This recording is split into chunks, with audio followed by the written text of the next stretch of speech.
Welcome to the third webinar on the writing process hosted by the Write Site. The first webinar was an overview of the writing process, which is this structure here. The second webinar covered the blue section, the first phase, which was called planning. And what we'll be doing today is talking about the items in orange, which is the drafting phase, which includes outlining and writing the paper. The final webinar will cover the polishing phase of revision, editing, and proofreading. And that's kind of where all the magic happens. So writing the first draft and polishing are different. But before we get to that, let's start with outlining. Why is outlining an important step? It provides a snapshot of your paper. You can see all of the important elements to the paper in one glance, which can point out if more research is needed, or if there are too many ideas, or if there's a logical thread from start to finish. It helps to take all that pre-writing and research that you've done up to this point and organize it. This will save time from having to go looking for it and tracking down ideas while you're in the middle of trying to write the draft. Outlines guide your paper, showing you what to write next. This way you don't have to keep everything in your head. It's a reference point. And because it has the whole paper laid out for you, it minimizes guesswork, making writing more efficient. It's important to treat outlines like a living document that you can update and change as you write. So if as you write you decide to go in a different direction, update your outline to reflect it. Pay attention to the assignment form, as this will indicate which sections to create in an outline. For instance, a traditional essay would include an introduction, a thesis statement, body paragraphs, and a conclusion. Get started on your outline by opening up a Word document and put these headings in it. Then, under these headings, you can enter in point form the information that you've gathered, such as quotes, reflections, terminology, examples. They all will have a home when you place them under these different headings. So let's look at an example. For a traditional essay like I just mentioned, it would have these section titles.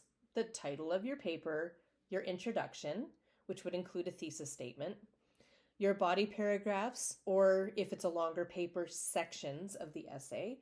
And this may include the topic sentences, your quotes, and your analysis. You finally have a conclusion with your references and works cited. And if you bold the headings, you can then take all of your information and populate it, sort it into the right categories. It might help to think about essays in terms of an hourglass or a funnel shape. So generally, a paper would begin quite broadly, introducing the reader to the context of the paper. And then through the introduction, it becomes more detailed as it leads to the thesis statement, the most specific sentence in the paper. Then the middle part of the paper remains specific and narrow because it's the evidence and details that substantiates that thesis statement. And when you get to the conclusion and revisit your thesis statement, then the sentences in the conclusion start broadening that scope once again as we move towards that final conclusive statement. And so as you're looking at your data and research and ideas that you've gathered, try and think if it's general or specific or where it would go in the structure of your paper. Science writing can be viewed very similarly, where you have that narrowing and broadening of the scope in your introduction and conclusion. Science papers may have very specific middle sections, such as methods, literature review, results, and you could use those section headings in your outline. Let's look at different kinds of orientations of outlines, because the outline needs to be a tool that helps you. And so you have to really pay attention to how you think for it to be useful. So a common way to create an outline is a linear outline. This is a vertical orientation starting at the top, moving all the way to the bottom. And it's effective because it mimics your Word document as you're typing pages scrolling from top to bottom. And so in this case, you would linearly begin with what would occur at the beginning of your paper, your introduction, and moving through the sections to the conclusion.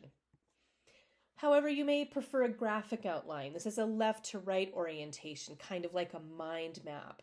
And if you have a paper that has a lot of different sections or a lot of different subtopics, this might be an effective way of tracking where everything belongs, creating those topic families. And there's no reason why you can't use both kinds of outlines, maybe beginning with a graphic outline to organize your mind and then moving that over to a vertical outline once you have everything organized. You could also use a free orientation like a bubble map. And this is just kind of like the highlights of the paper and what you want to address. You could even use a double bubble map. It can be more complex. This might be a good way of creating a comparison and contrast paper. You can also make the bubble map even more structured, kind of like the graphic organizer with those topic families and their corresponding subtopics. This could also be used, like I said before, as a pre-writing tool to just get all of your different ideas sorted. Now, once you have your orientation figured out, now it's time to structure it.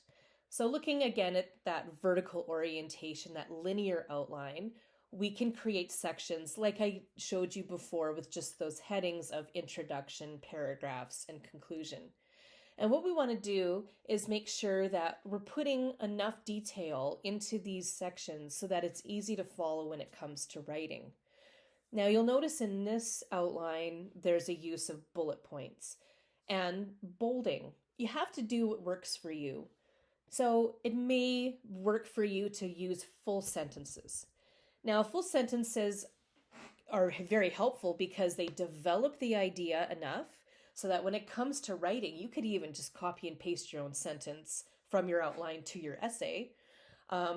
It also helps to kind of refresh your memory about what your argument is, but it is time consuming. However, a point form, like putting in point form or little small phrases, is a much more efficient way of making an outline. But then it becomes tricky if you wait too long between creating the outline and writing the paper, because you may forget what that word or phrase was, and then you have to go back and kind of refresh your memory. So you have to kind of look at what is the most efficient way for you and maybe try both and see which one works the best. You may also want to use, instead of bullets, numbers and letters to outline or to organize the information in your outline. This is called a numbered outline. And you can format it in Word using format and then the bullets and numbering, which gives you the option of choosing a numbered list or a bulleted list. Now, a numbered list can be all numbers, all letters, or a mix of the two, either starting with a number or starting with a letter.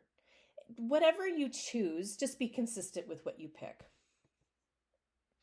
So an example of a numbered outline is an IMRAD outline, which is often used in the sciences. IMRAD stands for Intro, Methods, Results, and Discussion. And you can see how there are Roman numerals indicating the different sections, and then Roman numerals indicating the subtopics for each section. Once you decide on how you want to number it, you just want to think about how you're going to phrase your outline entries.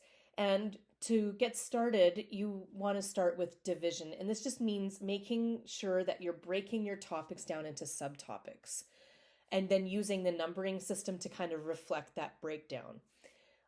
You don't want to have just the word conclusion there because it's just not detailed enough. And then when you get to the writing phase, that's not giving you anything to work with. You just need a little bit more detail. The nice thing about using a numbered outline is that it also can give you the order of sentences that you need to write in. And that can also give you some more structure and organization. Coordination just means to be consistent. So if you're going to use a mix of numbers and letters, organizing your first paragraph, then make sure you're using that for all the paragraphs because you want to kind of automate the process, make it easy to locate information, and you don't want to have inconsistency in the outline because then that's distracting and difficult. Parallelism means starting each section with the same sentence, verb, or noun. So in this case, each sentence or subtopic of the introduction begins with a present tense verb, describe, define, state. And again, having this similarity in how things are structured just makes it easier on your eye to scan and locate information. If it's different, then you're going to find yourself doing a lot of like reading instead of scanning. Subordination just means to arrange the lists from general to specific or abstract to concrete. And that's a good way of approaching writing a paper, particularly in your introduction, for instance, where you're going to start out quite broadly and then orient the reader towards that specific thesis statement. In a paragraph, you would begin with a kind of a general-ish topic sentence, and then through evidence and discussion, it would become a much more specific conversation. Just remember at the conclusion, we're going to reverse that, moving from specific to general, or concrete to a little bit more abstract as we wrap up the paper with kind of a general, final, conclusive statement. Another thing that you could do that's helpful is to add a checkbox to all of the bullet points or numbered points in your outline. In this way, as you write, you can just click the box and it just visually tells you that you've finished that. You can also use highlighting, or you can even put in track changes to your outline to give yourself a note so that when it comes to writing, it'll give you some information. Like, for instance, make sure to double check this reference or something like that. So when you're writing, you get that little note to yourself, and that can help you in the moment. If you don't want to use checkboxes, you can also use the strike through and just kind of cross out each sentence. Now, we're talking about outlines as a pre-writing tool, but you can also use a reverse outline, which is a post-writing tool. And what a reverse outline does is you annotate your paper paragraph by paragraph. So you're going through your paper and creating a one-sentence summary of each paragraph. And what this does is it shows you if you've overdeveloped a paragraph, underdeveloped a paragraph, maybe there's two topics in your paragraph, so you need a paragraph break. It just gives you a nice, concise overview of the status of your paper, and then you can take that reverse outline and compare it to your original outline just to double check that you've addressed everything that you wanted to. And you can also take that reverse outline and compare it to the assignment instructions to make sure that you have ticked those boxes as well. Now that we have our outline, it's time to write. To begin writing the paper, take your outline and use it as a guide. You don't want to write and tweak at the same time. So what that means is you're using the outline to populate your draft, but we're not perfecting the draft. We're not going to do that until the next phase of editing, revising, and proofreading. In this phase, we are just getting words onto paper. So it will be a little rough around the edges and a little bit messy, and you might get a lot of those little squiggly lines, and that's okay. We're not fixing that right now, because if you stop and try and perfect and wordsmith the sentences at this point, it will take forever for the draft to get written. It is so much easier to edit it once the whole draft is written than trying to do it while you write. So try and avoid doing that. As you're writing, one of the most important things to do is to keep your eye on that word count. So each assignment is going to have a word count, and there are some instructors who don't have the time to read extra word count, so they'll stop at the requested word count. So just keep an eye on that and see how your paper's going. Are you really going way over on the word count, or are you struggling to meet it? And if that's the case, you can always bring your draft to the Write Site, and we can give you some tips on how to cut it back or expand it further. One way that's really very effective for outlines is putting your quotes in the outline, and then you can just copy paste them into your paper when it comes to having to deal with your quotes. When you have quotes in your outline, It's an idea to create open up a new Word document and write references or bibliography or works cited at the top and just put the rough citations in there. Again, you are going to edit and clean up that formatting later, but then you don't have to go searching for the citations, while you're trying to revise the paper. So that's just another little tip that can help you. As you're writing, and let's say you come upon a concern. Let's say something's not making sense, missing research, maybe something's not specific enough, maybe you need to check the accuracy of something that you've written. Don't interrupt writing to go track down those answers. Instead, highlight it, use your highlighting tool, or even use track changes and make a comment to yourself. Say, double check this issue or confirm that this is correct. And you can do that in the editing phase. So you're just giving yourself like a little note for the future, but you're not interrupting writing to find the answer right now. Because again, it takes you out of the flow. It can be distracting. The next thing you know, you're like surfing the web. So trying to stay on focus, on task, and use the track changes as a tool. Some students really like writing the introduction last. I like writing it first because then I feel like I know where the paper's going. But sometimes as we write, things change, ideas change, and we might have to modify the introduction. So whichever works for you, but do at the very end of your paper, go back and reread the introduction just to make sure that it's still accurate for the draft. When you're writing your thesis statement will have signposts that we will talk about. But basically this is where you mention the topics of your sections or your body paragraphs so that the reader knows what's coming. And let's say you put it in an order of red, green, and blue in your thesis statement. You want to just make sure that the paragraphs match that order, that red, green, and blue go in the same order as you say it will in the introduction. That's just a quick little double check to do at the end. You may want to work with some writing assistance tools as you write, and these can include voice dictation or using Read and Write, which has dictionaries and predictions and vocab lists. Some people find that by talking the paper out, that it uses more of your natural voice, and it might just be easier, especially if you find typing difficult. Just remember that with dictation can come translation errors, which you can clean up during the editing phase. I know another assistance tool that students are now using is AI, whether that's through Grammarly Pro or ChatGPT.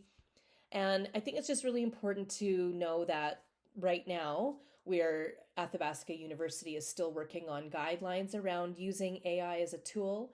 It's best to indicate to your instructor that you would like to use one of these tools to get their opinions, because they are the ones who are going to be evaluating you.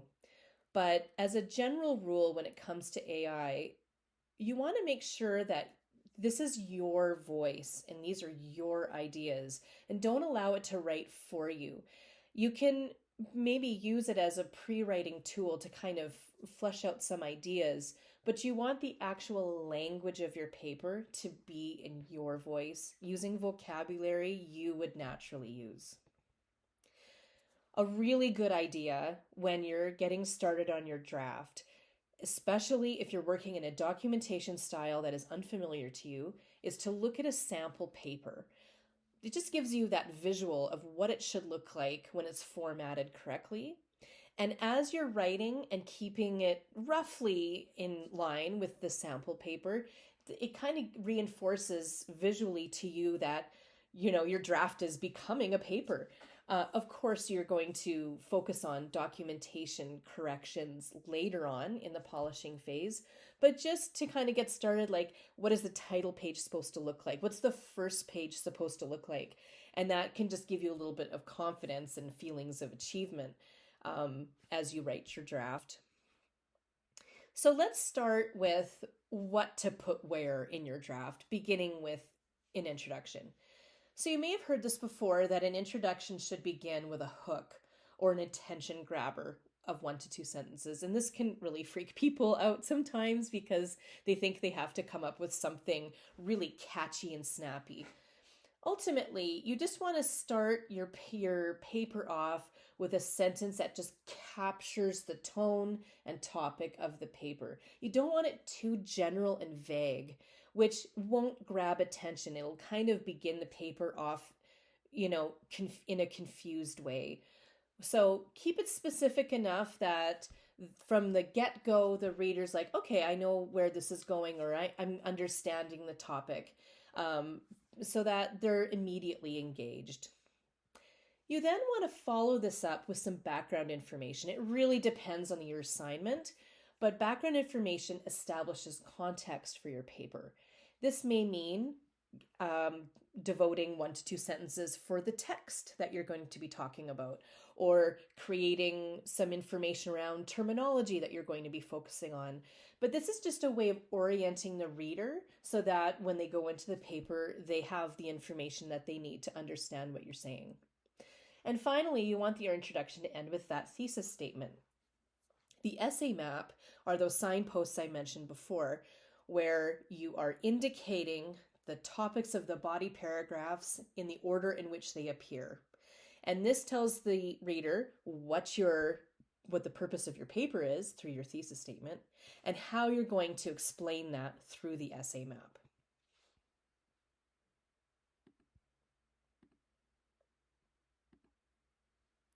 Thesis statements are the heart of the essay.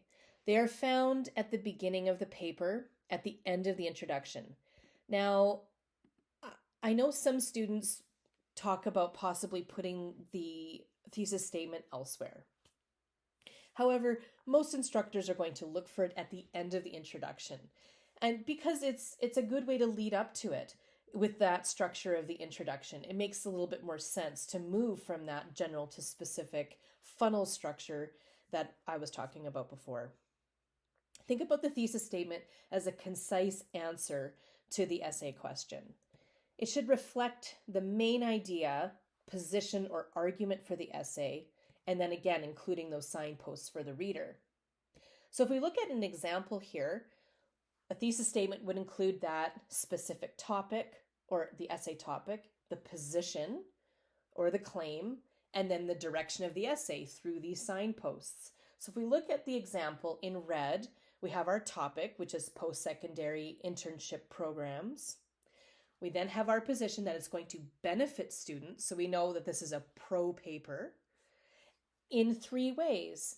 And these are the ways that you're going to be substantiating your thesis. These are the signposts for the reader, the direction of your essay.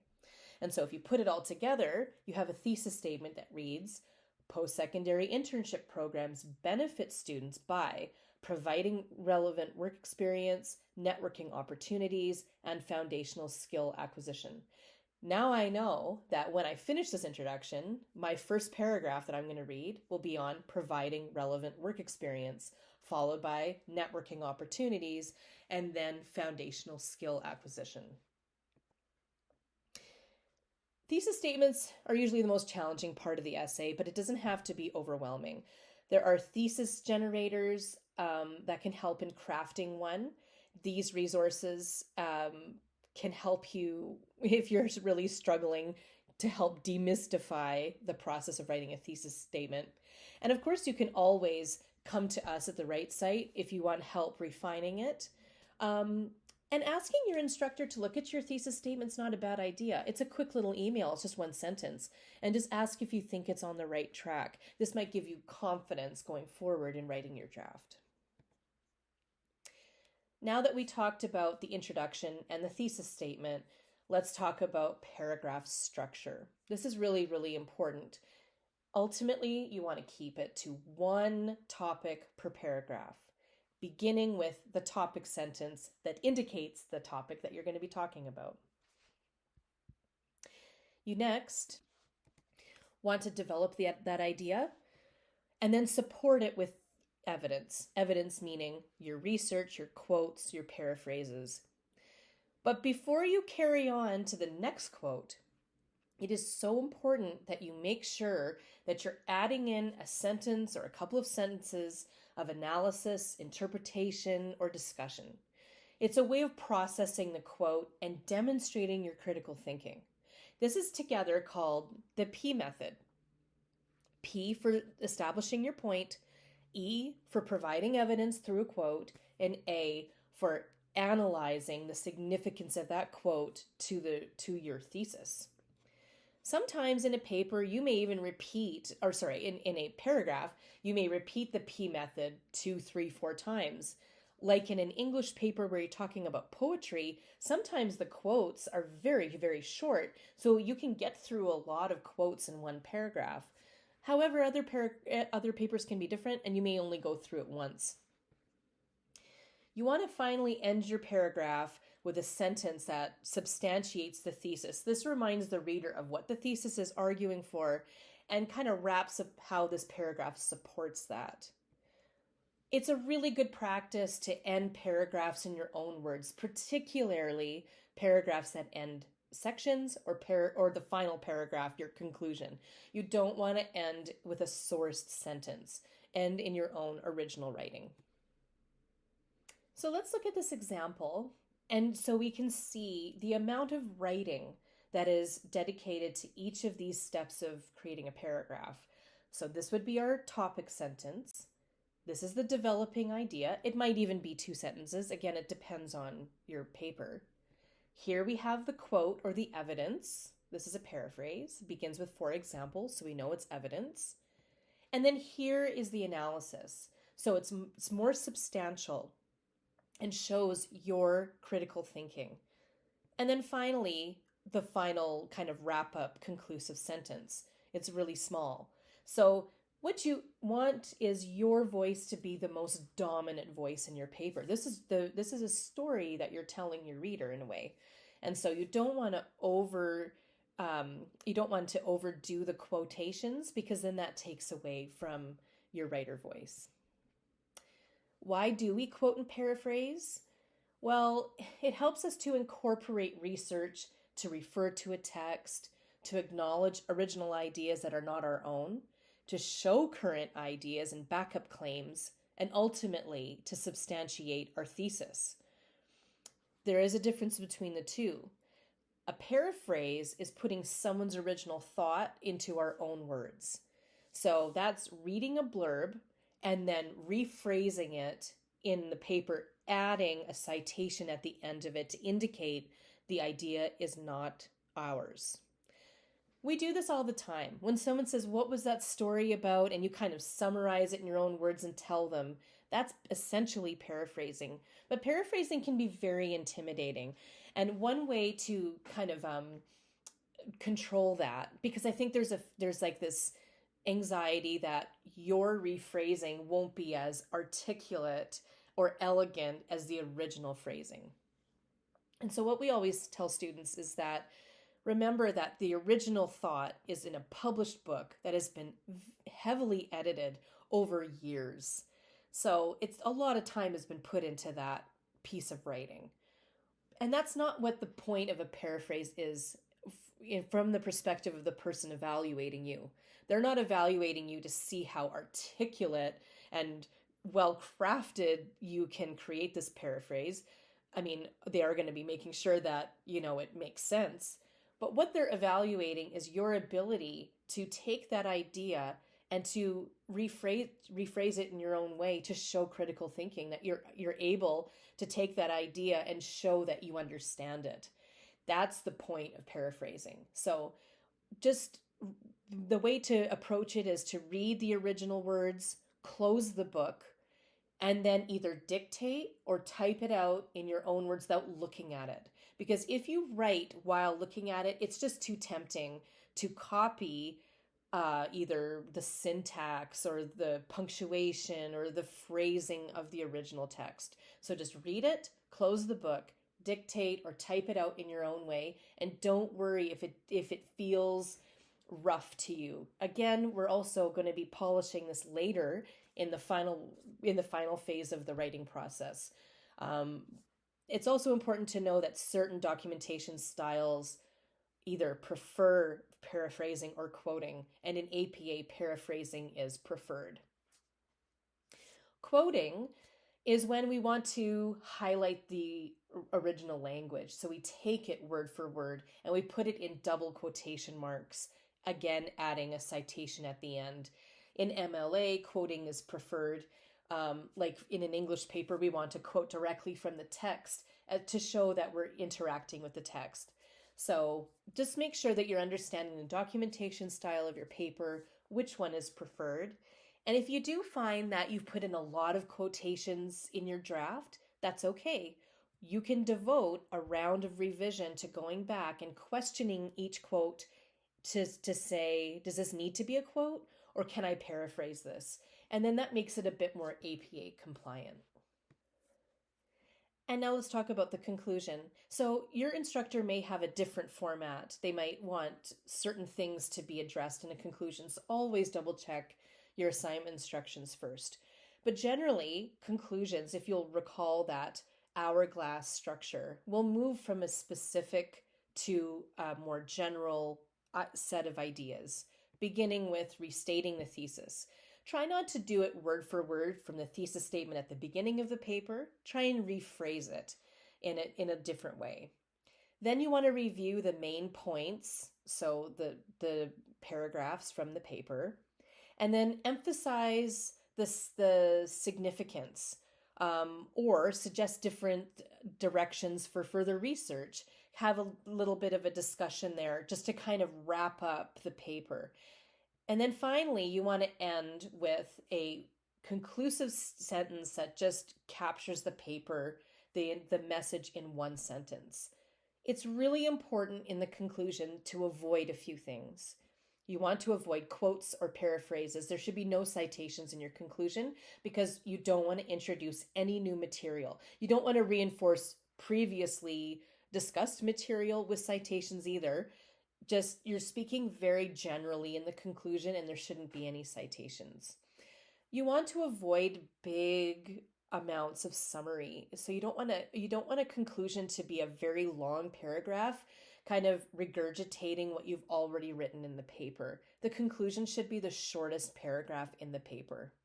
And you also want to avoid ending with a sourced sentence, meaning ending with a quote or a paraphrase. It's very important that you end your story with your words. Let's talk about some writing tips. First of all, it's important to know your audience. So when you look at your assignment type, that might help you figure out who your audience is. For instance, if it's a blog, you might be able to write a little bit more informally, whereas if it's a term paper, you're going to want to approach that in a more formal way. And when you figure out what the assignment type is and who the reader is, so a blog might be for a discussion post for your peers, a term paper is for your instructor, how does this influence your tone? How does this affect your scholarly voice? So keep these in mind as you're writing your draft. When it comes to the draft itself, again, don't tweak and write. Aim for that word count goal. Create reasonable writing targets for yourself.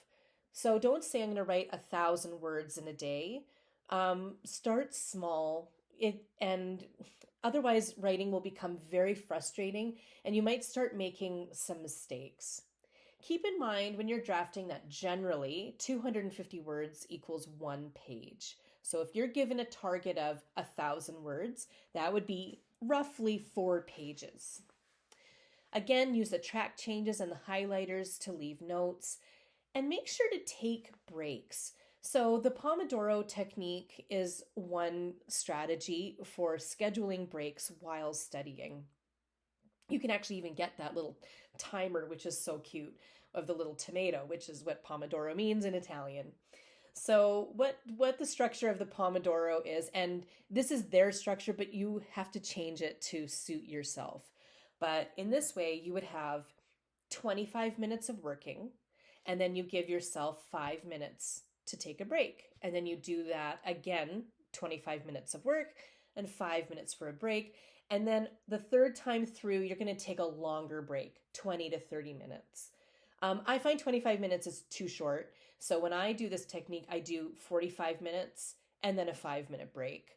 And then at the third time, I'm ready for a 20-minute break. And the thing about these breaks is you just get up, go to the washroom, load your dishwasher, pet the cat, get something to eat, just walk around. And it's not like you're not studying when you're taking a break. What you're doing is giving your brain a chance to catch up, to process what you've done. It gets the blood flowing back into your legs and everywhere that you need it to be. And it just gives you a little bit of that refresher so that when you sit back down again, you're kind of a little bit renewed. If you sit at the table and grind away for 3 or 4 hours without taking a break, that really takes a toll. It takes a toll on your fatigue level, on your attention, and on the quality of work that you're doing. The last bullet point on the previous slide said aim for done. And what that means is done is better than perfect. We're not aiming for a perfect draft. No, you shouldn't be submitting a first draft to your instructor because it's simply not ready. You need to have that polishing phase to make sure that it's in the right shape to submit. It won't be at the end of the first draft. And that's not the purpose of the first draft, is to make it ready to submit. What we're trying to do is just get the draft done. So think about it like building a house. There's a lot of different stages that go into building a house. You don't just throw up the walls and then everyone can move in because, I mean, look at this. You need drywall. So take it slowly and take it in stages and understand that this stage is a little bit messy, but what we're just trying to do is get those walls up. We're trying to hit that word count so that we know all the words are down on the page so that we can begin that revision process. That's where all the wordsmithing happens. So what about writer's block? So writer's block is that experience when you're staring at the page and the cursor's blinking and you don't know what to do next. It's a feeling of being stuck. And I think it's really important to recognize that when this happens, it is not because you don't know what you're doing or it's somehow some negative reflection of you as a person or as a student. But it's probably a biological moment where you've been at the computer for too long, you're starting to get tired, and you need to do some self-care. And I don't mean like putting cucumber slices on your eyes and lying in the tub with bubble baths or anything like that, but basic self-care. Like maybe you need food, water, sleep, a short little exercise, take the dog outside for a walk, have a shower, eat a sandwich. You might just need something to give your body a little bit of a boost because it looks like you're probably running on empty. When you are in this moment, when you feel these things and you feel that fatigue and frustration and just sluggish, it's good to recognize that and say, okay, I think maybe I'm done for right now.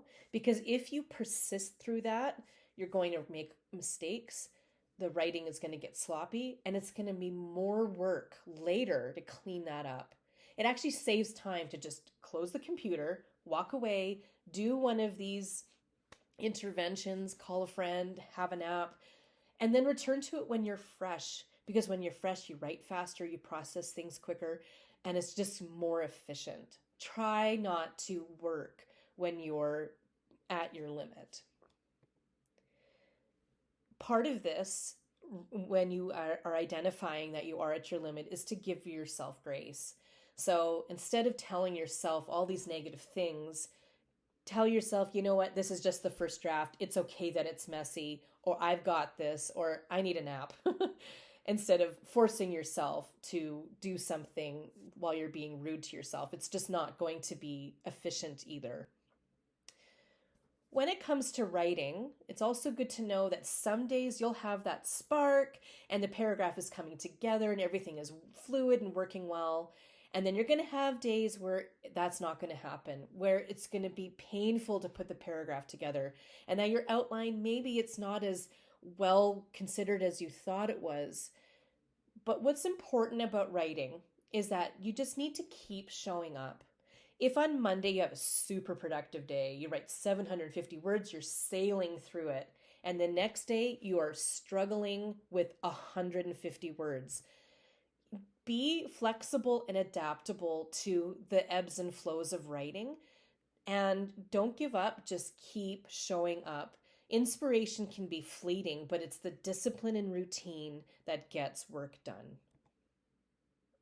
At the end of the day, if I can't reasonably accomplish everything on my to-do list, the problem is my workload.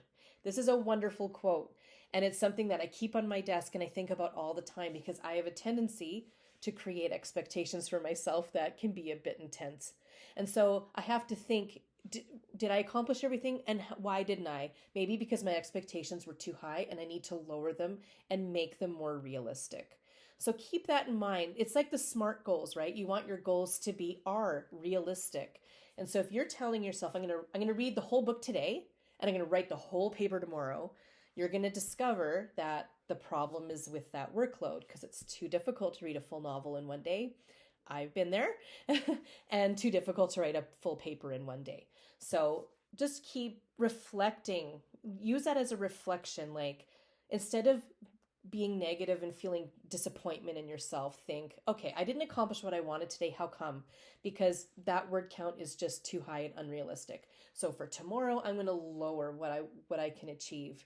And then when you actually achieve what you set out to do, and it's a realistic achievement, it'll feel good and it'll teach you how to approach writing in the future. So just remember that this part of the draft writing process is messy. Your fonts are all going to be different. You're going to have hyperlinks all over the place, and you're not going to have indentations for paragraphs, and it's fine. We just want to get the words, the quotes, the ideas down, and then we will clean it up in the polishing process. In a way, you can kind of think about it like cleaning out your closet. You pull everything out and all of a sudden your room is a disaster. But then through revision, editing, and proofreading, that's when we put everything where it belongs. And suddenly then you have a really clean, polished space. So this is just a phase, but you have to take the pressure off yourself by thinking that this first draft is the draft you submit, because it won't be ready. And that's okay. And that's part of the